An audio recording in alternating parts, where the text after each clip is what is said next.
там за духа 3%. такъв вятър, който по принцип тук, ако духне, няма да има нито един покрив със сигурност останал. Дъщеря ми също сме нарича средното прасенце от трите прасенца, защото правя дървени къщи. И просто няма край, погледнете за какво става въпрос. Мушни, леко мушни главата. Много е яко, нали? Да. Момчета направо я разцепиха тази къща.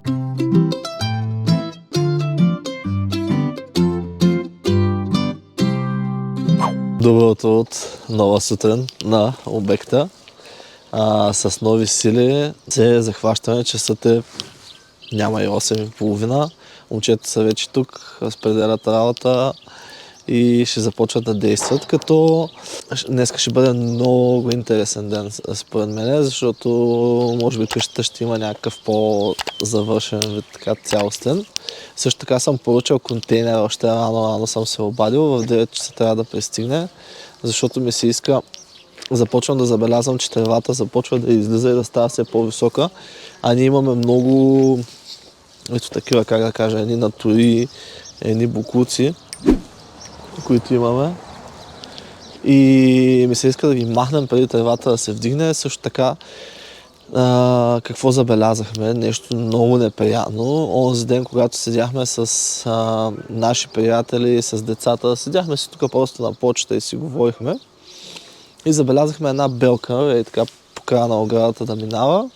Носеше нещо и за наше най-голямо нещастие влезе тук вътре. Което означава, че вътре има доста натури. Доста натури, все още не сме успяли да ги изхвърлим.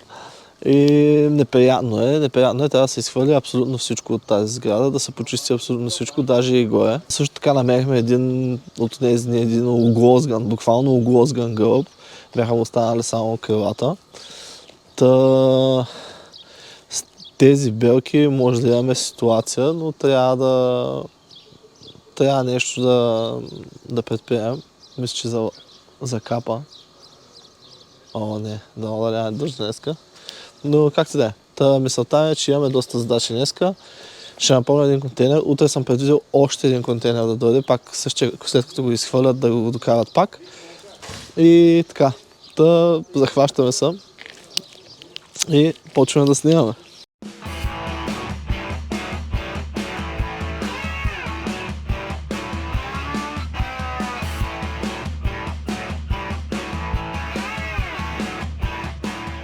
Кипи на усилена работа. Това, което ми прави впечатление, е, че глагола моткам се не съществува тук. В смисъл, няма вариант ти да седиш и да не правиш нищо. Това, което ми прави изключително голямо впечатление и може би, как да кажа, много бригади, много хора, много работници съм виждал през годините. Много хора, които се занимават с строителни дейности.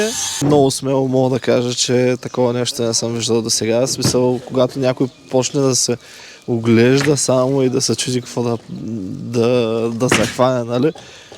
Влади веднага го ориентира какво трябва да се направи, че няма време за губене, че трябва да се действа. Което е... Казвам ви, че по принцип такова нещо не съществува. Днеска какъв ден само, дойдоха хората и от банката да снимат двора, да подготвят, защото все пак, колкото и хората да си мислят, нали, в едно от предните видеа забелязах, откъде е пари, откъде е такова, хора, кредити, както всеки българин. Те парите да не се намират на пътя. Човека от банката дойде, снима двора, снима какво има, огради, какво се прави и каза, аз не знам каква е тази дейност, нали? Но, да, в същото време дойде и контейнера, който контейнер, сега силно ще го напълня за отрицателно време по принцип. Ето. Ще почна тук малко тия бокуците ги разкарвам. Сега извинявам се много, ама не обичам аз такива неща. В същия момент момчетата продължават вече с тази най-голямата стена, която е 10 метровата, Сега ще започнем да я дигаме. И като почнем да я дигаме, ще снимам. Ще снимаме така. Но ето, получават се нещата.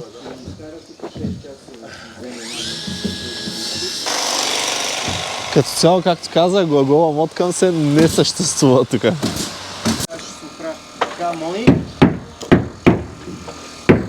Нещата започват да стават сериозни, защото ще се вдига това голямото и ще трябва всички да дигаме, така че ще помагам аз.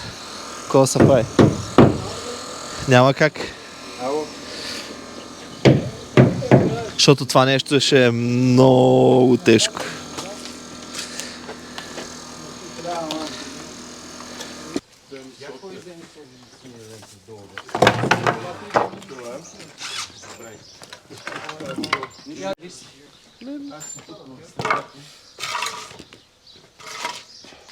Трима може е тук някъде да се също. Само че може би от друга страна. Айде. С Бог и стара напред. Айде. Как държите? Давай, Майко, се нагоре. Давай. Майко, дайте се нагоре. Айде, газ. Айде за Бургас да ходи. Айде. Давай за Бургас само. Дай. Дай за Бургас. За кучките във Варна. Айде, давайте. Спокойно. Държи. Давай за кучките във Варна.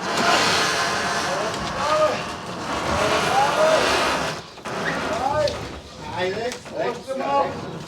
Давай. Айде, вече не сме те. Айде, то.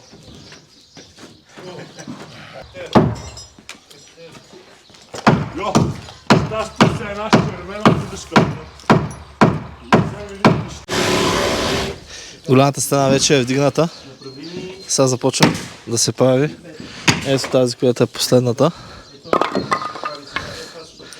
Ето я. И тази голямата се анкерира.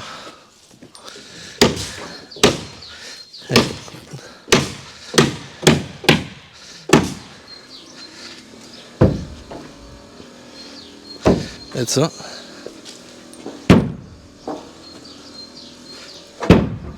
Анкерирана. Хваща се отстрани. И така. Тук в момента сега се прави тази стена, която е там. Ето на така. Ето на така. И ще се вдигне и ще е първото преграждение в къщата. Първо ще се направи тази. После ще се направи тази преградна стена. И да, и ще заприлича малко на къщичка.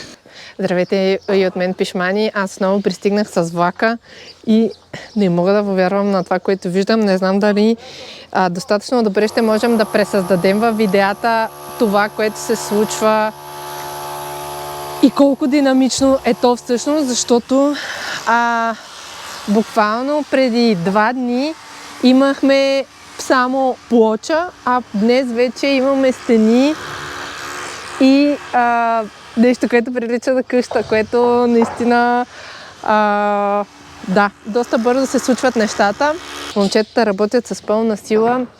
Ние гледаме да не ги прекъсваме твърде много, защото те си имат определен ритъм на работа. Да, ще гледаме да им се пречкаме минимално. А тук може да видите мъжката седянка. Ето там. Чакайте да видим. Така, мъжката седянка. Старши и Светло правят разбор на работата на момчетата. Режат ли добре? Тук те са надзора и следят нещата.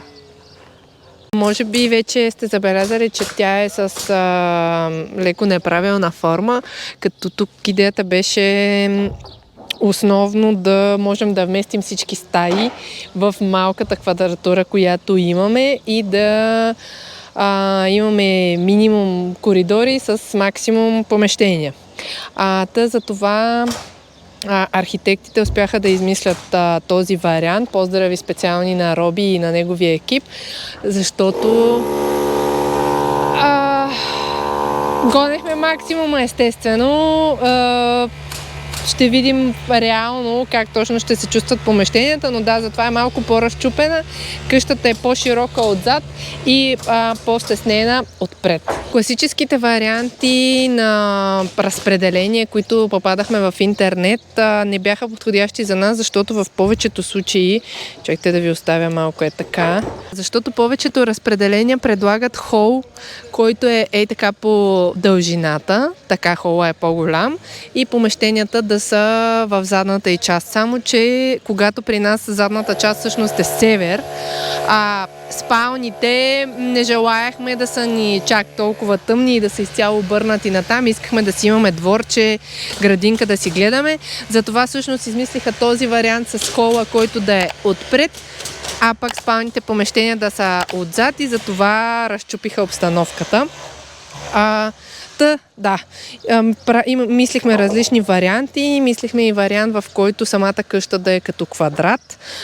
Това също са популярни архитектурни планове, които поне аз съм срещала в интернет.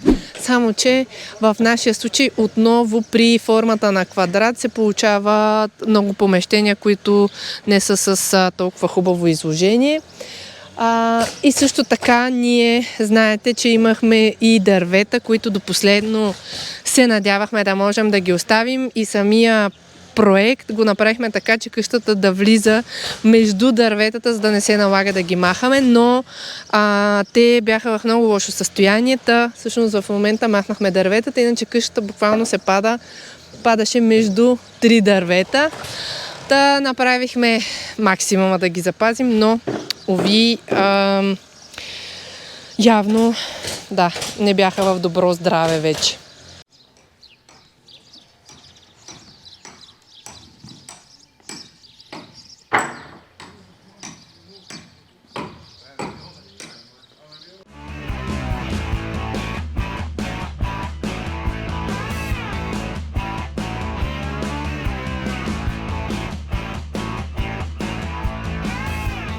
Влади, ще ни разкажеш ли малко повече как започна твоя път с къщите от дърво и още колко назад е това във времето? Това е доста назад във времето.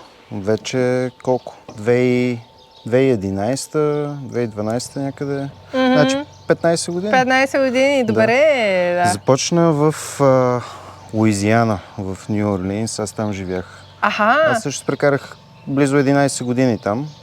И там се мотах, чудех се какво да правя. Работих абсолютно всичко възможно, което се сетиш или за което също може и да не се сещаш. И накрая случайно ме запознаха с един французин, който се занимаваше с реставрация там. И там къщите са дървени, на над 150 години са повечето. Не ги е духнал вятъра. Не.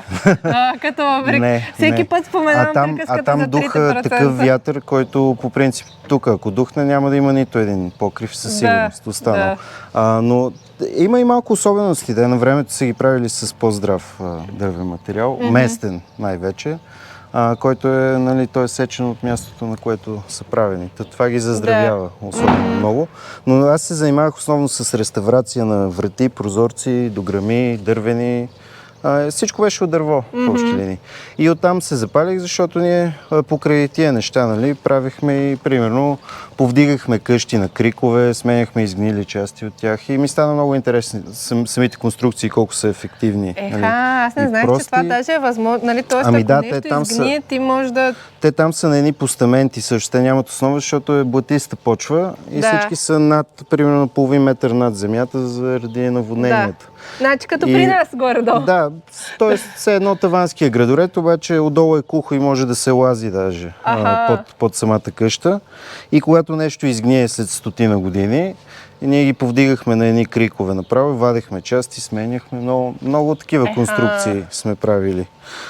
Най-различни, но отплеснах се. Като цяло там започнах и после си отворих собствена фирма, обикалях точно след урагани в Южните щати, обикалях в Флорида, Алабама, Мисисипи, Луизиана. Оправяхме такива къщи с щети от урагани. В общи линии. С това се занимавах няколко години И там, пак казвам, ветровете са от сорта на 350 км в час, когато има ураган. Да. Как продължи след това? След това реших да се върна тук. Хареса ми. Запознахме се с Теди случайно. Той разбрах. Аз всъщност като се върнах, разпитах насам натам кой се занимава с това, защото вече си имах общо взето ноу-хау. И то се оказа, че май никой не се занимава с това. Това беше 2023 с него. И с моята бригада от тогава имаме, често казвам, не ги броям, сигурно над 80 вече. Съм направил, нали, с моите хора за Теди. И с него нещата са много точно по-американски, както съм свикнал да се работи. Без глупости, без усложнение. Да, много е коректен, нали, много точен. И няма абсолютно никакви проблеми. Винаги помага, съдейства. Общо взето е доста бизнес ориентиран и много рядко сме имали някакви оплаквания, така да се каже, от клиенти. Хората много се впечатляват, защото става, нали, бързо и не са виждали нещо толкова ефективно да се случва в България като цяло. Да, обикновено тук нещата бавничко при нас не е това случая. Бързо май само приготвянето на масата, останалите неща от живота и битието е. Така е. Ако е за маса, се бърза. Но по принцип, нали, проблем е, нали, с работна ръка и така нататък, обаче с правилното обучение, правилни хора, няма кой знае. Стиковали сте се вече? Нямам кой знае какви проблеми. Доволен съм, че се върнах. Имам си 2 деца. Общо взето нямам от какво да се оплача. А твоята къща, Влади, ти ли си я строи или... Моята къща е, за съжаление, апартамент на 6-ти етаж за сега. Обаче предстои да си построя моя. Предстои да си построя моя и дъщеря ми също ме нарича средното прасенце от трети прасенце, защото правя дървени къщи. Браво! Добре, Влади, значи тогава може да се самопоканя в твоята къща, като я направиш. Къщата на средното прасенце. Добре, да я снимаме. Може, то май по-скоро ще е готова от моята, ама поканени сте, да, разбира се. А ти започнал ли си вече градежа или не можеш да стигнеш до... Обощаря ходи бос. Да, точно така. Нямаме място още, защото ние сме и малко по-претенциозни. Да. Сега аз не искам да правя разни компромиси. Да те покана в нашето село тогава, ако... Или не компромисно ли ти се вижда? Не ме устройва локацията, иначе е хубаво. Ма има влак. Не ме устройва локация. Добре. Аз не мога да върша моята работа с влак, за съжаление. Да. Защото шофираме, имам си база, нали, няма как. Някъде. Но то идеята е също с базата да е където е къщата. Да. Разбрахте. Да, и става малко сложно. Но живи и здрави. Най-странният, любимия ми въпрос, това са ни го задавали 2-3 пъти, това кофража ли е? Да, минава един дядо някъде беше, не помня къде вече, каза, браво, много сте бързи, това кофража ли е? И после го пълните, и после го пълниме с бетон явно, той така си го представя. Но иначе, какви ли не въпроси общо взето? Любимият ми въпрос също, освен дали това е кофража, е това не го ли яде дървояда?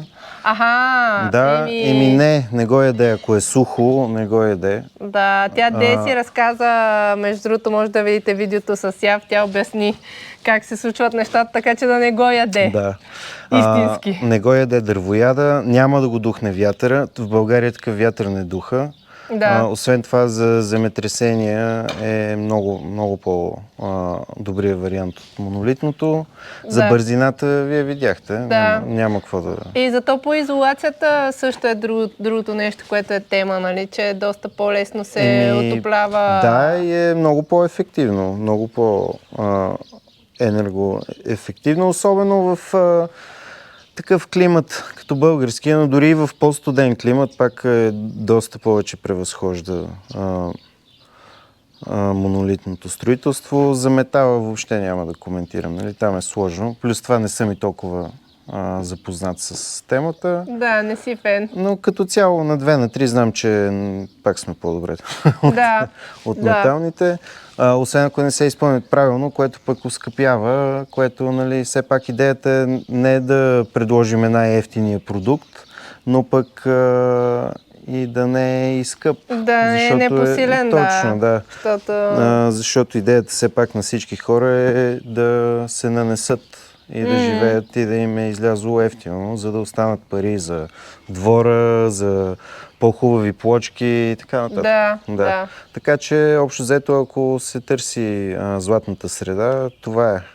Да, исках само да те питам, Влади, последно за стабилността на стените да понасят тежести на товарване. Какви всъщност са решенията? Тоест, това, което ние получихме като съвет от вас, беше да си помислим кои са стените, на които ще искаме да окачваме тежки неща и да ги посочим предварително сега, докато ги правите. Какво се случва на тях? Те това се няма усилват? отношение към стабилността като цяло. Те просто явно са ви наплашили, защото, нали, термина укрепване, което автоматично хората си мислят, че укрепваме нещо. Без него няма да е здраво. То става въпрос, слагат се просто едни водачи, така да се каже, в стената, в които можеш да си завинтваш шкафове, кухненски. Примерно, ако мивката е конзолна в банята, тоалетна чиния и така нататък висяща, можеш просто да я хванеш за стената и вместо да се чудиш къде е вертикала, защото като се затвори, вертикалите не се виждат. Аз мога да го намеря, нали, защото се занимавам с това, но повечето хора не могат, нали? И затова вместо да се чудиш къде е, направо на нивото, на което знаеш, че Влади ти е сложил там укрепване, всичко е укрепено и като си сложиш кухненския шкаф, няма да падне къщата. И да, това е в общи линии, това си има предвид. Иначе ние сега като цяло, самата архитектура тук на тая къща доста спомага за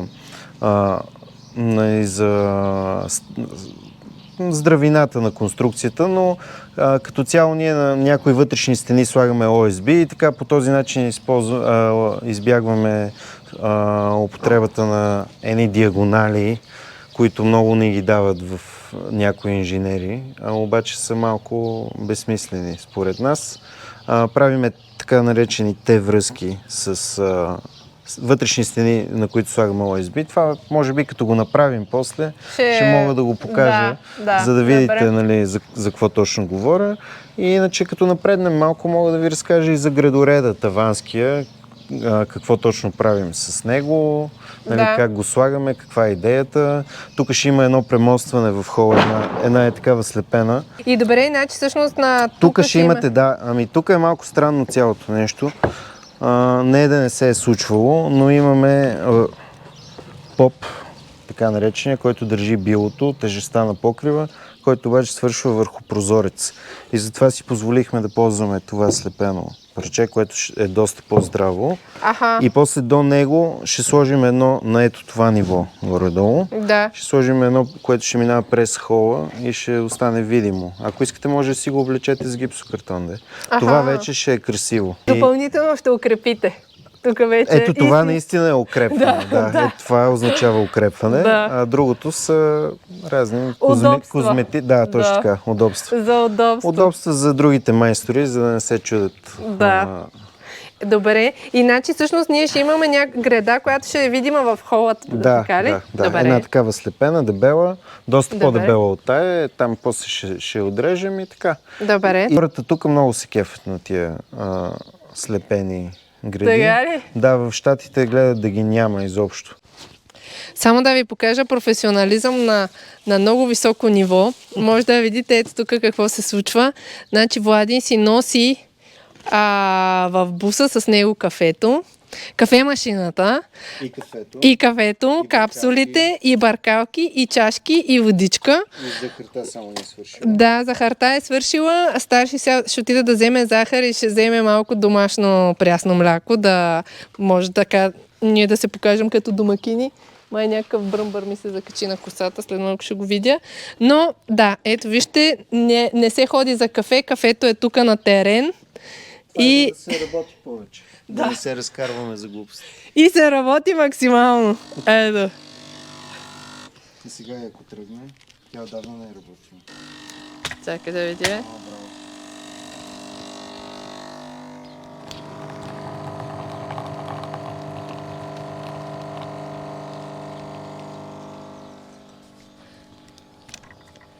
Ай, Влади, така имаш винаги кафето, което ти си обичаш. Да. Налично, а не по села и паванки да ти правят...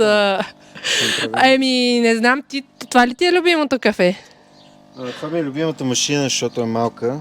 за кафето малко почна да ми омръзва след 200 такива капсули. Да. Ти иска да ги смениш, но те имат различни видове, така че може да ги тагнеш, ако искаш. Да сменим. Така, ето. Влади е доволен от кафита ли? Аз съм фен на фрапето, тъй че не мога да дам мнение, затова си мълча, Влади. Са на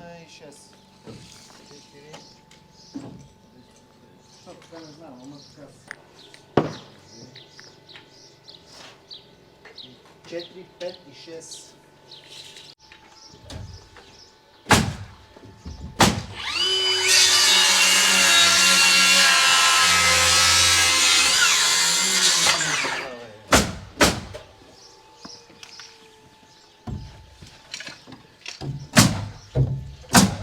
Колко години съм си пропилял да ги локи. живота. Опилява живота. Не е много дефинитивно.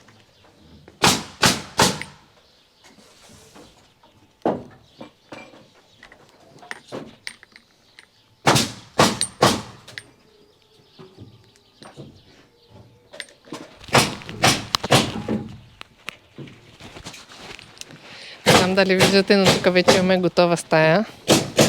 Ето вижте, това ще ни е мини офисчето. Това е колко крачки офис? 1, 2, 3, 4, 5 крачки офис. Тук ще имаме 2 бюра, така че да можем с старши да си сложим компютрите и там, където в момента сте вие на камерата, ще има едно диванче, което евентуално да се разтяга. Като трябва да видим, хубаво да си изберем столовете, бюрата и диванчето, кушетката, така че като се разпъне тя, да може така от столовете да има място.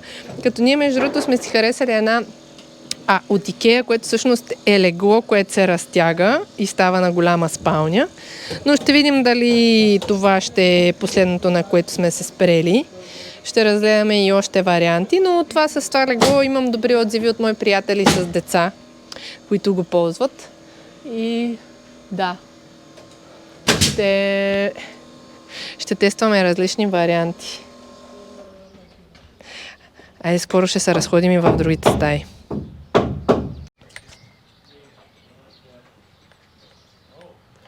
Докато момчетата работят, татата пълни контейнера, аз му се пречкам от време на време.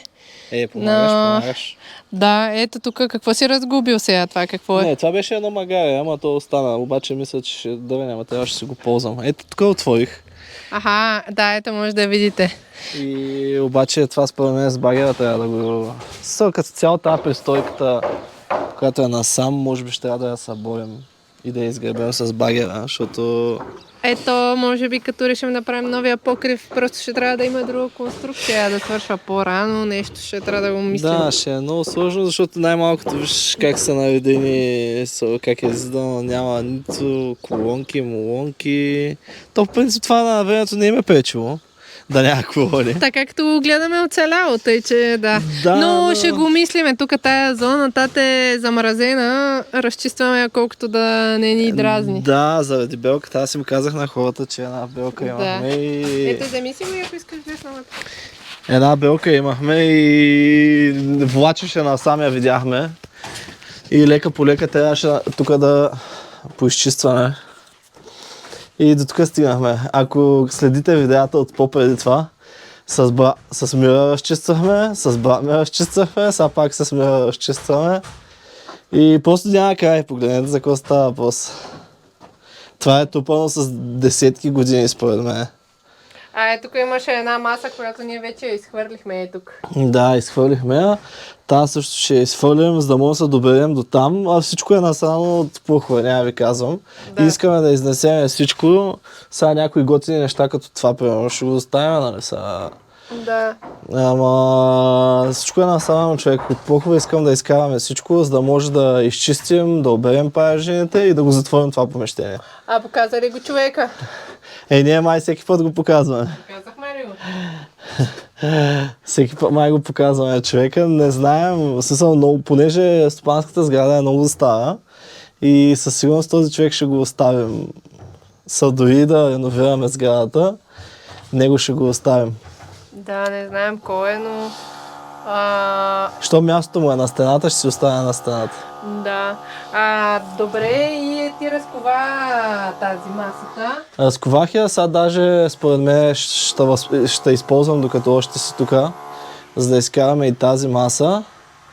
За да Ние ли ще я разковаваш? Тя май е здрава. И нея ще разкова, да. Всичко е изядено. В смисъл, краката бяха изядени.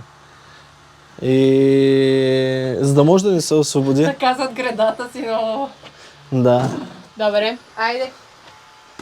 И разчистваме. Показа ли от гълъбите? Да, това е белката. Белката явно го е изяла този гълъб.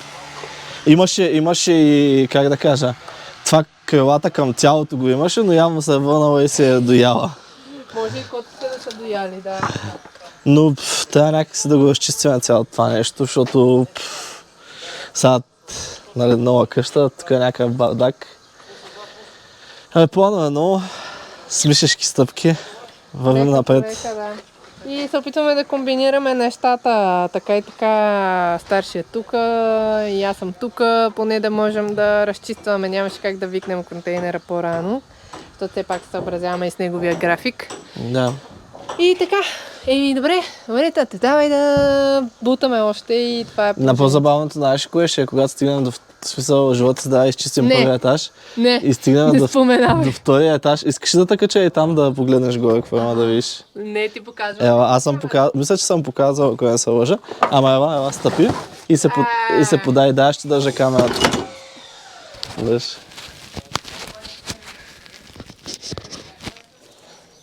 Да, така. Стъпи е там на бюрото. Не, там не. Да. Мушни, леко мушни главата. Много е яко, нали? Да. Ама то тук си има и пот и всичко. Има си пот, бе, човек. Ето, да не ме нападне някаква белка. като по филмите. В лицето ми! Много е яко, нали? Ще трябва да се качим и горе да изчистим в някакъв етап. Гредите направо не са мръднали. Да, обаче са си малко са си криви. Те са под гората са взимани. Не са. Но да, супер, криви са, яко са криви, ама едно време така се е строяло. Мисълта ми е, че ще трябва да чистим и горе. Да, знаеш кое е гадното, че като почистиме долу, като разбутаме горе, то пак долу ще падне и пак ще почистиме горе. Ама то горе, знаеш какво ще направим? Горе ще отворим от една страна. И понеже там има... Аз нямам микрофон. Понеже там има осадници, има тук. Вчера забелязах. О, да, вярно, видях ги. И... То направо е на решето тук. Да, това нещо ще го бутнем. Това ще го бутнем и от тук ще хвърляме, тук ще хвърляме. За да не си цапаме там, където сме си изчистили. Да. Добре, хитрота. Да, това е плана. И тези неща, тук трябва да ги бутнем и тези, защото се разполагат към осадници и тия дупки на камъните също трябва да ги запълним. Добре. Имаш си задачите. Да. Имаш си задачите, трябва да ги планираме в графика. А оградата? Оградата, сега те първо ще внасяме сума тия неща, няма да свалям още. Но и долу правя маси за земеделието, едни кочинки правя. Да. И обектите обикалям. Така е. И семейство гледаш.